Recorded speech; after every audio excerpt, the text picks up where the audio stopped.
Capítulo 10. Antônio Guardião em Limoges. O menino Jesus repousa em seus braços. Morte de São Francisco. O ano 1226 ia já adiantado, quando Antônio recebeu de seus superiores a ordem de ir a Arles, para assistir ao capítulo provincial que estava convocado para o mês de setembro. Encontrou ali seus irmãos, vindos, em grande números, dos conventos do sul, e teve de todos o mais lisonjeiro acolhimento. Seus trabalhos apostólicos tinham fama. Aqueles que o não conheciam, desejavam desde muito ver esse homem extraordinário, ainda maior pelas virtudes que por sua eloquência e pelos milagres que operava. Sua humildade sentiu-se constrangida no meio dos elogios que se não disfarçavam bastante. Porém, quanto mais ele se abatia na própria estima, tanto mais se elevava na de seus irmãos. Discorria-se a respeito de sua ciência, da qual havia já exibido provas nas escolas. Falava-se dos combates que dava todos os dias heresia maniqueia, e das coisas maravilhosas que realizava em toda parte. Não podia ficar despercebido, e, a despeito de esforços para se furtar a glória, não logrou escapar um papel brilhante. O orador do concílio de Bourges estava naturalmente designado para ser orador do capítulo. Por conseguinte, foi incumbido de proferir os discursos costumados em tais casos. Essa escolha obteve a aprovação unânime dos irmãos. Após o capítulo de Arles, Antônio foi nomeado guardião do convento de Limoges. Seu apostolado, já rico em frutos de salvação e em sucessos extraordinários, tornou-se ainda mais prodigioso. Pareceu que a graça de São Francisco se traduziu imediatamente na alma de Antônio, por mais abundantes jorros de luz, e em sua palavra, por uma virtude que cedia tudo o que até então se tinha visto. O sobrenatural passa ao estado de hábito e forma como que um temperamento nos santos, se por ele se entende uma união íntima com Deus, e um comércio de amor que nunca cessa e que pouco a pouco se converte em lei da vida. Se chama sobrenatural o dom de fazer exteriormente coisas miraculosas, esse privilégio é intermitente, mesmo nos mais favorecidos. Mas Antônio era uma exceção a esta regra. Ele parecia ser já um cidadão do mundo invisível, caminhava pelas eminências do mundo inferior, penetrava os segredos das consciências, modificava-lhes a seu grado os movimentos, desconcertava os demônios, prevenindo-lhes as ciladas, trazia sob o freio a natureza, predizia o futuro, o Cristo baixava do céu para afagá-lo. Ele era o homem novo de que fala São Paulo, o homem resgatado e reintegrado na posse dos direitos que nos conferira a justiça original. Quando Antônio chegou a Limoges, um jovem noviço, de grandes esperanças, chamado irmão Pedro, era presa de uma tentação violenta de desânimo, e pensava já em deixar a ordem. O homem de Deus foi disto advertido por uma revelação divina. E, como o animava mais terna solicitude pelo rebanho confiado à sua guarda, moveu-se de compaixão ante essa ovelhinha que se desgarrava. Inflamado de um zelo todo celeste, mandou chamar o noviço, e, abrindo-lhe a boca, bafejou sobre ele, dizendo-lhe: recebe o Espírito Santo. Apenas o jovem sentiu correr-lhe no peito o sopro do venerando padre, caiu subitamente no chão, ficando como morto. Nesse ínterim os irmãos acudiram ao ruído da queda, e, quando Antônio segurava-o para o levantar, ele recobrou logo o uso dos sentidos. Pôs-se então a contar que, durante o delíquio, fora arrebatado em êxtase, e, transportado ao meio dos coros dos anjos, contemplar espetáculos que a terra não conhece. Ia tentar descrever a sua visão, quando Antônio, atribuindo-se ao poder de Deus, sem influência de seus méritos, o milagre que se acabava de operar, disse-lhe que não falasse mais da graça de que fora favorecido. Desde esse momento, o jovem noviço não experimentou mais a tentação que o atormentara com tanta violência. Mais tarde ele confessou que as flechas do demônio pareciam ter se embotado contra sua alma. Revestido da virtude do alto, perseverou no santo estado que abraçara, avançou a longos passos no caminho da perfeição, e serviu de exemplo a todos os seus irmãos. Daí a pouco tempo, Antônio achava-se no convento de Brive, que lhe era particularmente caro, porque fora ele o seu fundador, e também certamente pelas doçuras espirituais que se lhe tinham proporcionado na gruta selvagem sobre a qual se edificara esse convento. Por esta ocasião, deu uma grande prova de sua fé na providência e do crédito que gozava diante dela. Um dia o convento viu-se em penúria. Chegara a hora da refeição, e nada havia para servir os irmãos. Nessa idade heróica da ordem dos menores, o caso não era raro.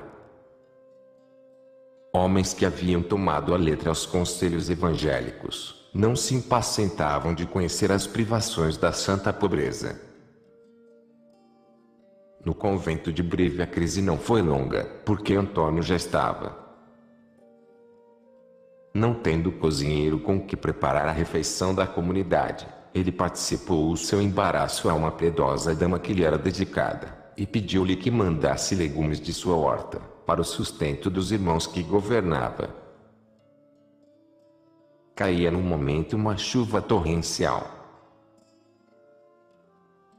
A dama chamou sua criada, e com palavras delicadas e insinuantes disse-lhe que fosse logo à horta e levasse de lá os legumes necessários para a cozinha dos religiosos. Muito contrariada por esta incumbência, a criada escusou-se, alegando a chuva diluviana que inundava as ruas. Todavia cedeu às instâncias da patroa, tomou o caminho da horta, colheu o que era preciso para o jantar dos pobres frades, e seguiu para o convento, que era distante daí. Entretanto, apesar de não ter a chuva cessado um instante, não lhe caíra sobre o corpo nenhuma gota d'água, nem um fio das suas vestes se molhou. Ela entrou, pois em casa com a roupa inteiramente enxuta, e contou que a chuva, caindo embora copiosa e de contínuo, não havia tocado. Pedro de Brive, filho da senhora em questão, e que foi mais tarde cônego da colegiada de São Leonardo, relatava miúde, em glória de Santo Antônio, esse milagre que ouvira de sua mãe, e não o fazia sem experimentar vivos transportes de alegria. Nessa época, aprove a Deus renovar o prodígio de que favorecera seu humilde servo em Montpellier.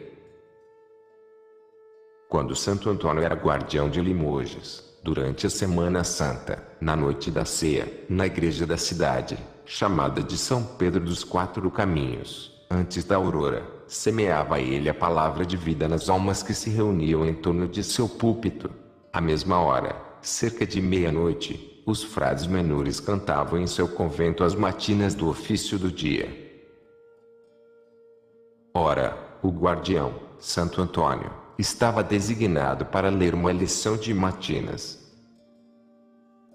Já os frades haviam chegado à lição que Santo Antônio devia ler, quando de repente ele apareceu no meio do coro, e em voz solene pôs-se a cantar a lição. Todos os frades presentes ficaram espantados, e com razão, porque sabiam que a essa hora estava ocupado no arrabalde da cidade, a pregar ao povo.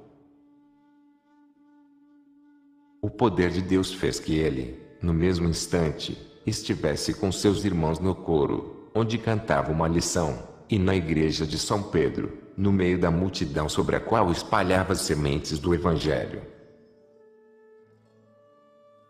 Durante as missões que pregou no território de Limoges e de Brive, Antônio mais do que nunca teve de se haver contra os demônios, invejosos de suas conquistas. Em todas as épocas, os demônios se têm feito temer, porque são uma força real, apesar de invisível, e representam um papel no drama da história. Antônio ganhara perante eles uma grande reputação.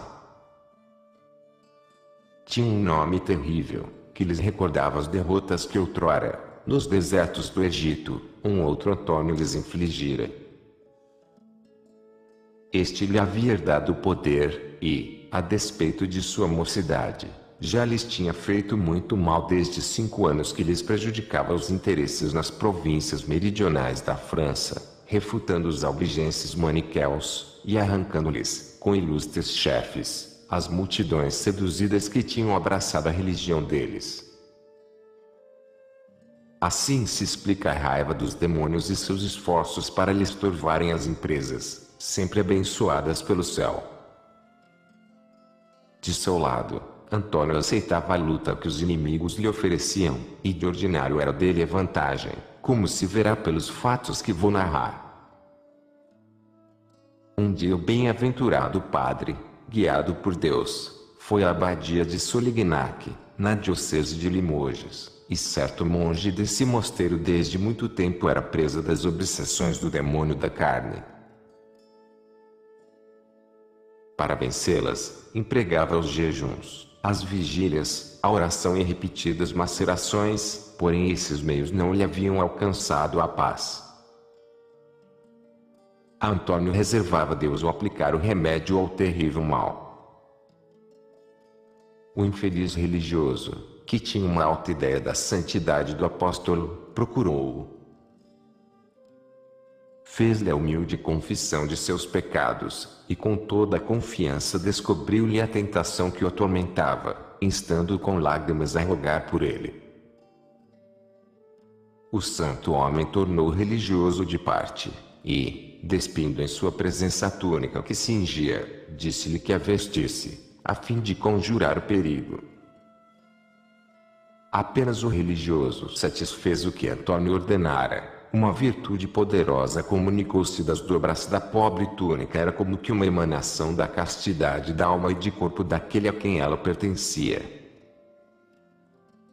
O efeito não se fez esperar. A tempestade dos sentidos aplacou-se logo 110 religioso, que não sentiu mais agitações de tal ordem, como declarou diante de muitas testemunhas.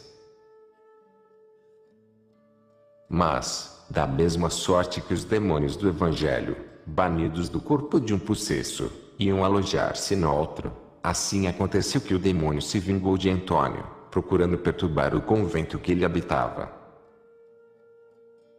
Um dia, quando os frades, depois do canto de completas, se preparavam para a oração mental, o irmão que acabava de tocar o sino para este exercício, viu um bando de malfeitores a devastar a seara de um dos principais amigos do convento.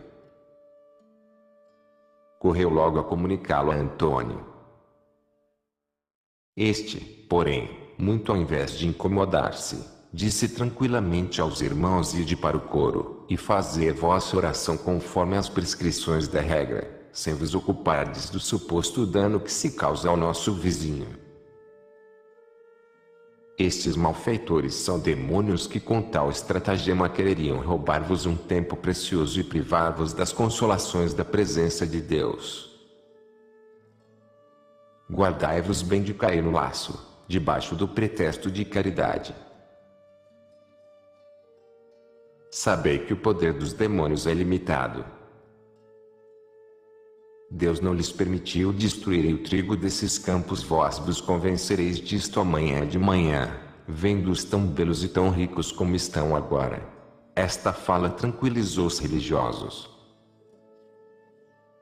Descansando na palavra de Antônio, eles se foram com recolhimento para onde o sino os chamava. Reconheceram em breve que lhes haviam dado um falso alerta, e que o irmão sineiro fora iludido pelo anjo das trevas. Desconcertados pela penetração de Antônio, os demônios não se deram por batidos. Voltaram-lhe contra a própria pessoa suas detestáveis maquinações. Ele fora convidado a pregar numa cidade da região, e o concurso do povo era tal que Antônio viu desde logo que este não caberia na igreja. Decidiu-se, por isso, a fazer o seu sermão na praça pública. Mandou armar um estrado, em que devia colocar-se, com o clero, os magistrados, e as pessoas gradas do lugar. No momento de tomar a palavra, por uma inspiração interna conheceu que os demônios procurariam perturbar a cerimônia, mas que nenhum acidente grave sucederia. Começou por avisar aos ouvintes, e, depois de tê-los premonido contra as surpresas, entrou no assunto. Ainda não estava no meio do sermão, quando os demônios derribaram o estrado, que desabou com estrondo. Houve susto a princípio, mas a lembrança das advertências de Antônio acalmou depressa a emoção pública. Nem o pregador nem os que o cercavam receberam a menor contusão. Improvisou-se um púlpito, e Antônio pôde continuar o seu sermão, no meio de um perfeito silêncio. Admirou-se-lhe, ainda mais que a eloquência, o espírito profético, seu prestígio, que aliás parecia ter atingido o apogeu, ainda subiu. A partida estava perdida para os demônios, eles tinham trabalhado para seu inimigo. Por entre as fadigas do ministério, Antônio confortava-se com as almas fiéis a Jesus Cristo. Elas não eram raras nessa época, a despeito das devastações da heresia. As mães e as criancinhas compunham uma clientela menos elevada que outras categorias da sociedade. As mães, cristãs por instinto, quando mesmo não o eram por sua vida, tinham simpatia ao apóstolo franciscano. Seguiam-no em suas excursões, respondiam a seus apelos, defendiam-no contra as calúnias dos albigenses, acudiam-lhe à pobreza, oferecendo-lhe o pão de cada dia. Algumas, chegada a noite, abrigavam sob o colmo de suas habitações esse peregrino do bom Deus, que não tinha onde repousar a cabeça. Por seu lado, Antônio estava ao serviço delas, sua caridade nunca se desmentia, escutava-lhes as confidências, consolava-lhes as tristezas, animava-os nos desfalecimentos. As criancinhas tinham direitos particulares sobre o seu coração. Ele folgava de lhes distribuir carinhos e de as abençoar. Olhava-as como o digno modelo de cristão. O espetáculo da sua inocência compensava o das amarguras que lhe causavam as paixões humanas, por isso até sentia prazer em que as crianças o buscassem, e sobre elas efetuou muitos milagres. Um dia, chegando bem-aventurado Antônio a certa aldeia para pregar, uma mulher, ocupada em aquentar a água de um caldeirão para o banho de um filhinho que tinha junto de si, pressurosa de ver e ouvir o grande santo, esquece e abandona o que fazia, e sai precipitadamente para o sermão.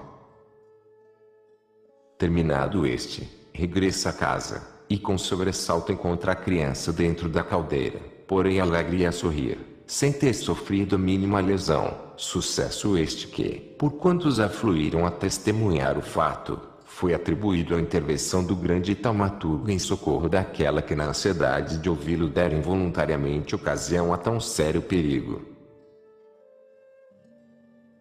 De outra vez, uma mãe, ao voltar do sermão, achou o filho morto dentro do berço. Na sua angústia, recorreu ao bem-aventurado Antônio e contou-lhe, em pranto, a desgraça que acabava de feri-la.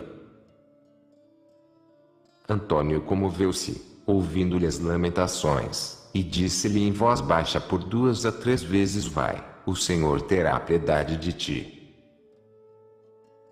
Cheia de confiança na palavra do bem-aventurado, tornou à sua casa, e achou o menino cheio de vida, a brincar sossegadamente com umas pedrinhas que antes não tinha nas mãos. Era assim que o bem-aventurado passava, fazendo o bem, consolando todas as dores e curando as enfermidades. Sua campanha contra a heresia maniqueia tinha sido maravilhosa em todo o meio-dia da França, e principalmente na província do Limousin. Em toda parte ele se havia mostrado inimigo irreconciliável do vício. Deslizara como um rio de água viva nessa região que o sopro da morte havia ressequido.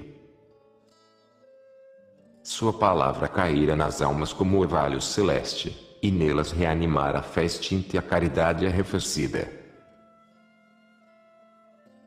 Tantos trabalhos, coroados de tão grande êxito, não deviam ficar sem recompensa.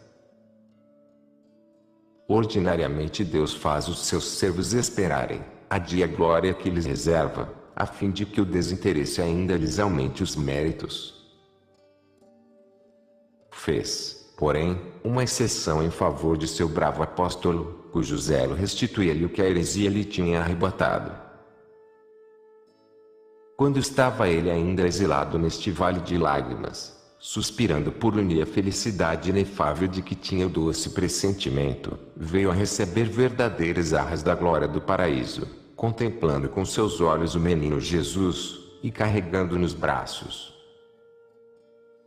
Antônio, que por único tesouro tinha só o Evangelho, vivia a modo apostólico. Ele cria que todo obreiro é digno de seu salário. Por isso, comia aquilo que lhe ofereciam, e, quando uma porta se lhe abria diante dos passos, entrava dizendo: a paz do Senhor habite nestes lugares. Ora, um dia, numa aldeia do Limousin, um proprietário rico e piedoso ofereceu-lhe a hospitalidade em seu solar. Antônio aceitou-a com gosto, na esperança de achar no interior desta mansão afastada de todo o bulício um repouso necessário à sua alma, e um pouco de silêncio que favorecesse as suas elevações para Deus. Não suspeitava, porém, nem de leve a graça de que ia gozar. O burguês lhe havia destinado um quarto separado do resto da casa, a fim de que tivesse mais liberdade para se dar às doçuras da contemplação. Porém, enquanto o bem-aventurado orava sozinho no quarto, sucedeu que o dono da casa passeasse nas dependências da sua morada ou precisou atravessá-las várias vezes, e num momento sua solicitude e sua devoção pelo santo lhe fizeram olhar para o aposento em que este se achava. Através da janela, viu então nos braços do bem-aventurado Antônio, um menino de grande beleza que o abraçava com ternura. Por seu lado, o santo retribuía-lhe as carícias e os ósculos, não desprendendo um instante as vistas do seu semblante encantador. O burguês, pálido de emoção e como arrebatado ante a beleza desse menino, perguntava consigo de onde é que tinha vindo aquela formosíssima criança. Ele não era vítima de uma ilusão, o espetáculo que se lhe apresentava era uma realidade. O bem-aventurado Antônio estava em colóquio direto com Jesus Cristo, o Filho de Deus e da Virgem, descido do céu expressamente para o consolar. O nome de Jesus Cristo, por si só, fazia-lhe o coração palpitar. O pensamento dele, presente sempre à sua memória, era o alimento invisível de sua vida. Agora ele a conversar com Jesus Cristo, face a face, como com um amigo, numa familiaridade tocante. Não penetrara nunca tão profundamente no íntimo do amor divino. Não havia experimentado jamais uma alegria comparável a essa alegria suprema, que foi para ele o primeiro quarto de hora do céu. Este canto escuro do Limousin, que ficou sem nome nos anais do mundo, foi o tabor de Antônio. Em sua humildade, ele parecia embaraçado com o milagre que se acabava de consumar. Não pôde, entretanto, ocultá-lo a seu hospedeiro, porque o santo menino Jesus revelou, ele mesmo, ao bem-aventurado Antônio que o burguês o olhava. Pelo que, depois de haver ficado muito tempo em oração, o bem-aventurado chamou o dono da casa e proibiu-lhe revelar o que vira, enquanto ele, Antônio, estivesse neste mundo. Mas, depois da morte do bem-aventurado padre, o devoto homem divulgou a visão que acaba de ser narrada. Ele prestou seu depoimento, derramando santas lágrimas. Antiga lenda conta que, no pontificado de Nicolau IV, uns artistas que trabalhavam em mosaico, incumbidos de restaurar a tribuna de São João de Latrão, colocaram São Francisco e Santo Antônio no meio das figuras dos 12 apóstolos. Bonifácio VIII, não julgando conveniente esta combinação, ordenou aos artistas que desfizessem a imagem de Santo Antônio e a substituíssem pela de São Gregório. Mas, ao primeiro golpe do instrumento, força irresistível repeliu rudemente o obreiro, e não lhe permitiu prosseguir uma ação que parecia sacrílega. Se o que diz a lenda é verdade, a escuta do pontífice deve estar nas intenções que o animavam. Mas, se não pôde ele apagar a imagem de Santo Antônio da abóbada de um templo, muito mais difícil for o banir das tradições da arte e do culto que os povos lhe têm votado. Por esse tempo São Francisco havia morrido em Santa Maria dos Anjos, a 4 de outubro de 1226. Ora, a regra de São Francisco estabelecia que na morte do ministro-geral da ordem todos os provinciais e todos os guardiães deveriam reunir-se em congregação, para nomear o seu sucessor. A eleição só podia fazer-se no capítulo pleno, que nessa época estava fixado para a festa de Pentecostes. Sendo Antônio guardião do convento de Limoges, achava-se no caso previsto pela regra. Teve, pois, de pensar em voltar à Itália. Como ainda não estivesse designado o lugar em que se reuniria o capítulo, decidiu-se ele a ir diretamente a Roma, que não conhecia. Desde muito tempo desejava fazer uma peregrinação à Cidade Eterna, para ver o sucessor de Pedro e depor-lhe aos pés a homenagem de sua fé e de sua piedade filial. Nessa ocasião, seria grato inspirar-se no pensamento do pontífice a respeito da futura eleição. A obediência veio também em auxílio da sua devoção, pois que de seu provincial, que lhe apreciava o critério nas negociações, recebeu ordem de ir consultar a Santa Sé sobre certos negócios relativos à província da França. Ele deixou Limoges no começo do ano 1227, e encaminhou-se para a Itália com um dos seus irmãos. Atravessando a Provença, passaram em pequena aldeia, onde uma mulher, compadecida de sua indigência, lhes deu, por amor de Deus, a hospitalidade em sua casa. Verdadeira Marta pela solicitude que lhes mostrava, esta mulher pôs na mesa pão e vinho, e correu à casa da vizinha a pedir-lhe emprestada uma taça de vidro. Mas Deus, para que o mal se trocasse em bem, permitiu que a mulher, depois de haver tirado o vinho do tonel, para servi-lo aos irmãos, deixasse por descuido a torneira deste aberta, de modo que todo o vinho se derramou no chão. Por maior desastre, o companheiro do bem-aventurado Antônio tomou o vaso de vidro tão desajeitadamente que o partiu de encontro à mesa, por forma que o pé rolou de um lado e a copa de outro. No fim da refeição, a boa mulher quis ainda servir de beber aos irmãos, porém, entrando no celeiro, viu todo o vinho derramado no pavimento. Voltou para os irmãos, chorando amargamente, e aflita pela perda que tivera. Quando a comunicou ao bem-aventurado Antônio, este apiedou-se da sua tristeza, firmou os cotovelos na mesa, escondeu a cabeça nas mãos, e pôs-se a orar com fervor. E, enquanto a boa mulher contemplava o bem-aventurado absorto em sua oração, aconteceu uma coisa extraordinária. A copa do vaso de vidro, que estava na ponta da mesa, movendo-se por si, ou melhor, obedecendo a um impulso divino, veio colocar-se sobre o pé, que estava na outra extremidade. A este espetáculo, a mulher estupefata pegou logo o copo, e, sacudindo com força, verificou que ele fora consertado pela virtude da oração. Veio-lhe na mesma hora a convicção de que a virtude que havia restaurado o vaso podia restituir-lhe o vinho que perdera. Correu, pois, ligeira ao celeiro, e achou o tonel, um momento antes meio vazio, tão cheio que o vinho chegava até a boca, donde jorrava fervendo como se corresse do lagar. Ao ver isto, sentiu a boa mulher uma alegria indizível, ficando como fora de si.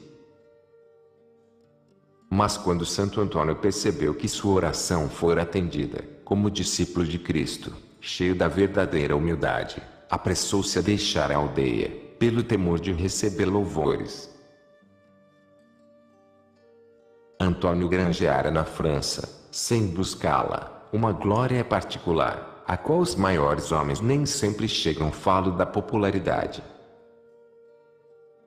Ele tinha sido o homem das massas, envolver assim todos os seus movimentos, falar a língua delas, aliviar-lhes as misérias. Em seu favor muito havia feito, e mais com a ação que pelos discursos. Era, enfim, taumaturgo, e esse caráter lhe assegurava um prestígio sem igual.